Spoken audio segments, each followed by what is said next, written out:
Yo, what is up, Kabaytaans? It's your Kabaytaan Clarence back at it again. So, quick update lang sa The MCC Loop Challenge na ginagawa natin ngayon. So, dumating ako ng Sabado ng hapon. Dumiretso ako dito kila Pambigas Vlog, kila Delmar. At andito pa rin ako ngayon. So, as of today is Monday, July 28. Ayan, ang pinakang start or day 1 talaga ng challenge na to is kahapon, Sunday, which is yun nga, si Pambigas Vlog yung first na content creator na kakolab ko.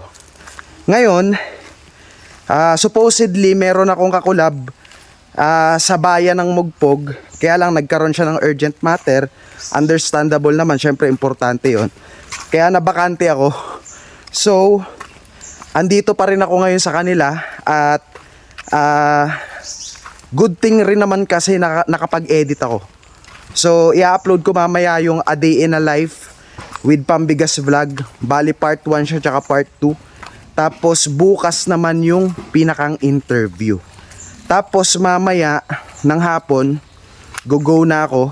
Papunta naman ako ng Sumanga para sa second content creator na i-collab natin.